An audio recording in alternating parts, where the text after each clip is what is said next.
haji tadi. Haji dia bilang pemborosan. Memang siapa yang kerajinan keluarin duit sampai 40 juta, 100 juta. Kalau memang itu bukan kewajiban atau bukan? Kewajiban bagi orang yang mampu. Allah katakan walillahi 'alan nasi hijjul baiti man istata'a ilaihi kewajiban. Karena kewajiban itulah mereka berani berkorban sampai sebanyak itu. Tapi setelah mereka sampai di Mekah, bukan lagi terasa sebagai satu kewajiban, satu kenikmatan, karena mereka sudah datang menghadap Allah Subhanahu wa Ta'ala. Oleh karena itu ucapan mereka bunyinya labbaik Allahumma labbaik labbaik la syarika laka labbaik innal hamda wan ni'mata laka wal mulk la syarika lak labbaik Allahumma labbaik labbaik la syarika lak. Jadi ucapan labbaika dalam lain kesempatan yang dia mengatakan ucapan-ucapan labbaik itu wala yakanu yadharu bihi kamalur ridhi wal imtiyaz. Kenapa kita ucapkan kalimat labbaika bihajjatin haqqan ta'abbudan wa riqqa? Itu ucapan adalah membantu seorang yang sedang melaksanakan ibadah haji untuk merasakan bahwa kedatangannya tadi dengan mengucapkan labbaika bihujjatin haqqan ta'abbudan wa riqqa, yang artinya ya Allah, saya datang untuk memenuhi kewajibanku melaksanakan haji haqqa, benar-benar aku ingin melaksanakannya, ta'abbudan wa riqqa, semata-mata pengabdian kepadamu. Jadi bukan lagi terpaksa dia sampai di sana. Dia ucapkan itu ta'abbudan wa riqqa, sebagai pengabdian, wa riqqa, penghambaan aku yang datang kepadamu untuk melaksanakan ibadah haji. Dia nggak pikirin, apa ada orang yang sedang pikir haji mikirin ya duit 100 juta kira-kira ada nggak? Udah nggak lagi. Itu mananya ilaika bihajjatin haqqan ta'abbuda wa riqqa.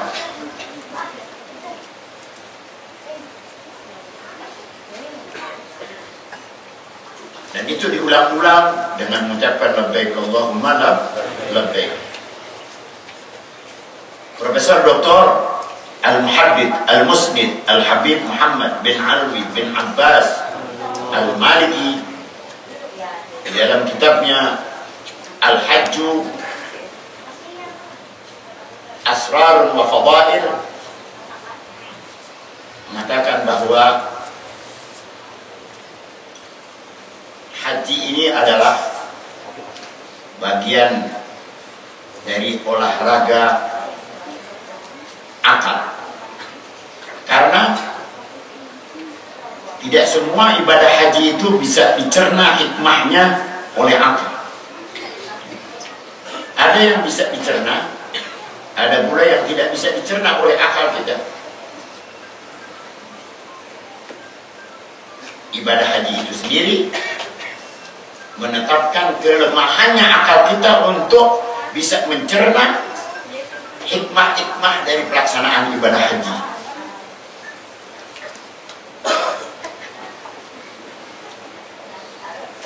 Misalnya, kalau ada orang sa'i,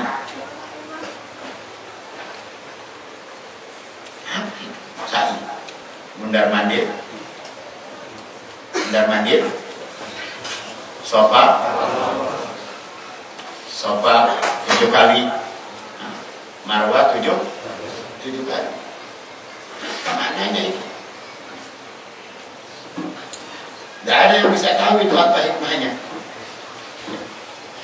Jadi dengan dia tidak mengetahui apa itu hikmahnya, semata-mata dia lakukan. Sudah 7 kali ke Sofa, ke Marwah balik lagi 7 kali, tidak pakai baju lagi, hanya diselendangkan saja itu baju. Kira-kira kalau ada perempuan lihat kita jengah nggak pada waktu itu? Nggak ada yang mikirin itu. Orangnya pada ganteng-ganteng lagi, nggak ada yang nengok-nengok ke kita. Apalagi emang kita jelek.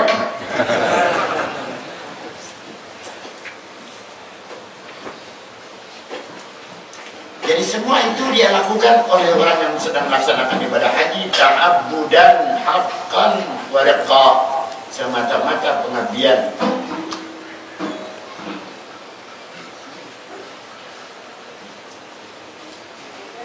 Saya akan bacakan apa yang ditulis oleh Profesor Dr. Syekh Muhammad Al-Habib Muhammad bin Alwi bin Abbas Al-Maliki.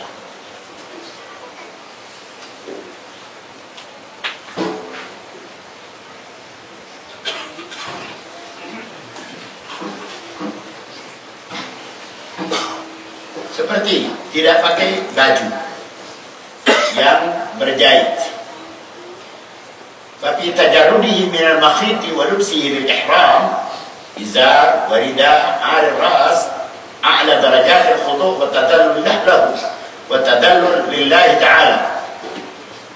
Wa ka'annahu yaqulu fi hadhihi al-hala, saat orang itu sedang menggunakan pakaian ihramnya, ini merupakan gambaran dari a'la darajat al-khudu' wa tadallul lillahi ta'ala, satu usaha merendahkan diri kepada Allah Subhanahu wa taala yang begitu tingginya. Allah suruh jangan pakai baju yang berjahit. Seorang yang sedang bikin haji lakukan.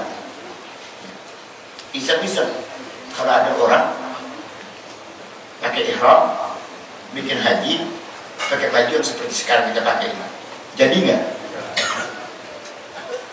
Kalau begitu, itu kita lakukan semata-mata pengabdian yang tulus ya, kepada Allah Subhanahu wa taala, dan itu namanya a'la darajat al-khudu' wa tadallul lillahi ta'ala. Tingkatan yang paling tinggi di saat kita melaksanakan ibadah haji kepada Allah Subhanahu wa taala, tingkatan merendahkan diri kita yang begitu tinggi kepada Allah Subhanahu wa taala. Seolah-olah orang yang sedang bikin haji tadi mengatakan, ya Rabbi, inni la amliku nafsi minal amr syai'an. Ya Tuhan, saya hari ini tidak memiliki apapun juga. Wa inna kullama fi hadzal wujud la amliku minhu fadilah. Semua yang ada di dalam kehidupan ini aku tidak memiliki apapun, sedikit pun juga. Wa innaka antal maliku li kulli kainin wa ma yakun. Engkau saja pemiliknya dari semua yang ada ini. Wa ana waqifun baina yadaik ka yauma waladatni ummi. Sekarang saya sedang menghadap Engkau ya Allah seperti aku baru lahir dari perut ibuku. Laisa alayya min 'aradid dunya illa ma asturu bil 'aurat. Enggak ada yang saya miliki dari harta dunia kecuali apa yang sudah aku tutup auratku ini dengannya. Jadi kecuali baju yang sedang aku pakai. Itu mananya a'la darajat al-khudu' wa tadallul. Itu puncak dari penghinaan diri seorang hamba Allah kepada Allah Subhanahu wa taala dengan pakaiannya tadi.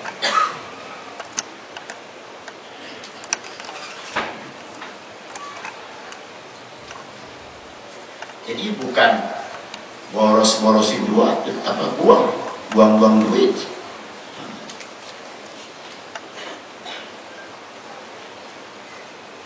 Saya khawatirkan kalau ini kemakan kepada umat Islam, maka dengan sendirinya umat Islam tidak akan lagi melaksanakan ibadah. Sedangkan arkanul Islam khamsatun, di antara lain apa? Hajjul baiti man istata'a ilaihi. Pergi haji adalah satu rukun yang tidak boleh ditinggalkan oleh umat Islam, dan itu adalah satu kewajiban. Juga hikmah berikutnya adalah wa yarbut dzalika bi tadhakkuri halatihi indal maut. Dia mengingatkan dirinya, mengkaitkan dirinya dengan satu keadaan di mana dirinya ini seperti akan meninggal dunia. Gimana tidak? Wa huwa malfufun fi thiyabil kafan la mahalata mukhalifan 'adatahu bizayyi wal hay'a. Dia bungkus dirinya dengan kain ihram. Tidak diragukan lagi, itu sangat bertentangan dengan adat kebiasaan hariannya. Harian dari seorang yang sedang ihram, ya, hariannya pakai baju begini. Sekarang dia pakai baju ya, sama kan begitu dengan dia mau meninggal dunia. Oleh karena itu, orang yang mau berangkat haji dianjurkan untuk dia wasiat dulu.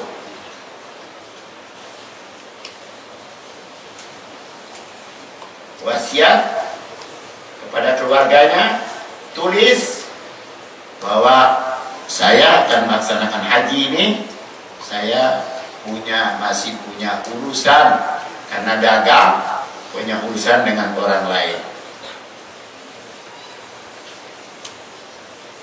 Supaya nanti kalau dia memang pulang, ya sudah tidak ada lagi, ya dia katakanlah meninggal dunia di sana, seperti peristiwa yang kemarin ini, keluarganya masih bisa menyelesaikan.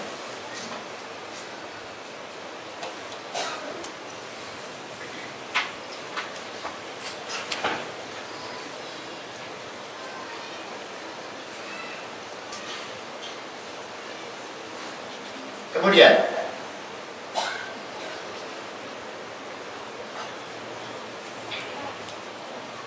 dari situ pula dia berarti melatih dirinya.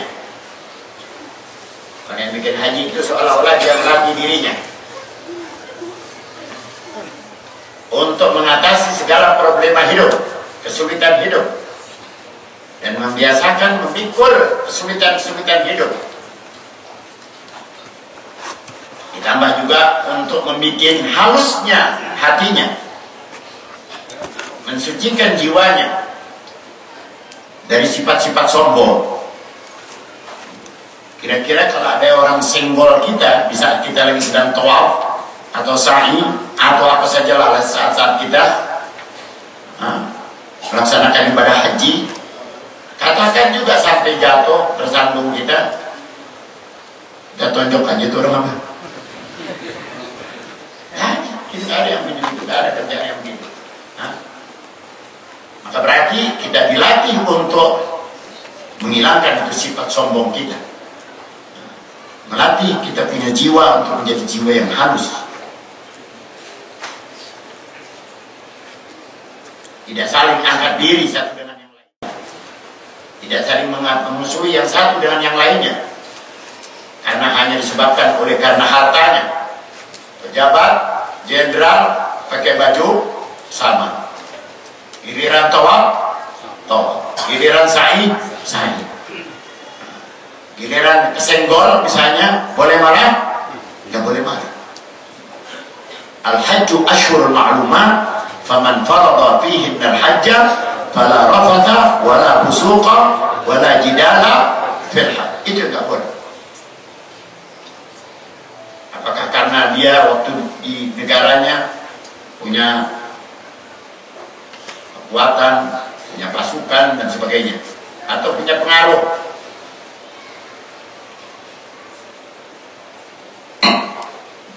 Masih saja bahwa dirinya menganggap punya pengaruh. Kalau mau tahu diri kita saat kita lagi sedang ada di sana, di tengah-tengah kumpulan manusia yang jutaan itu, kira-kira kalau kita sendiri saja dilepas sama teman-teman kita, ada yang nenggorin kita nggak? Tidak ada yang kenal kita. Nah di situ kita harus tahu kita tidak ada apa-apanya.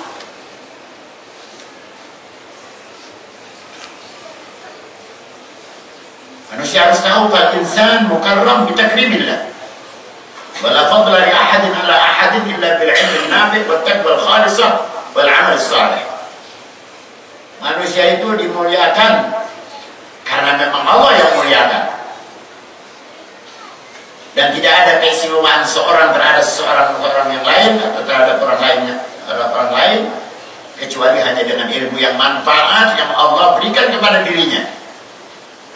Dan berkat adanya takwa yang tulus kepada Allah yang ada dilakukan oleh dirinya dan berkat amal solehnya.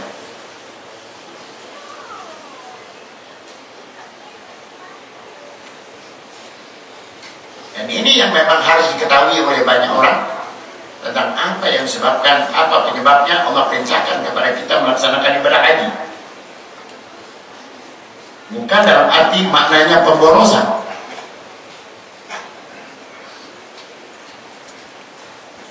Untuk menjawab, belakangan ini banyak mengatakan Islam adalah agama kekerasan. Lihat di sini dijelaskan wa idza dakhala al-hajj fi nitaq al-ihram fa innahu yahrumu alaihi asya'.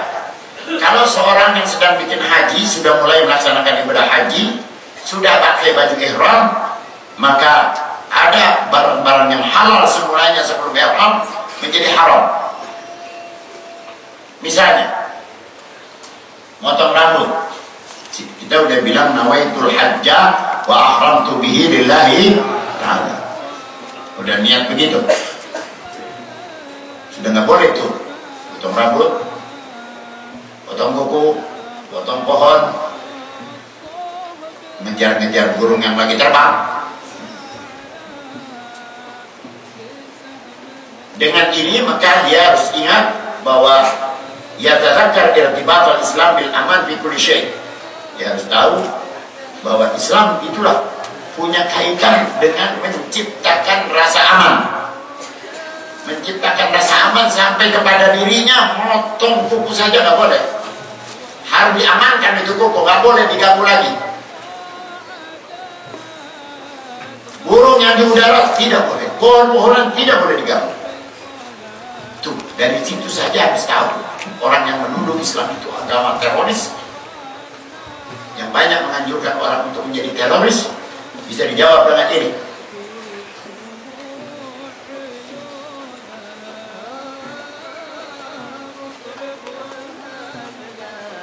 Islam membangun putra-putrinya, pemeluknya dengan segala macam yang membawa kepada ketenangan dan rasa aman dengan sesamanya.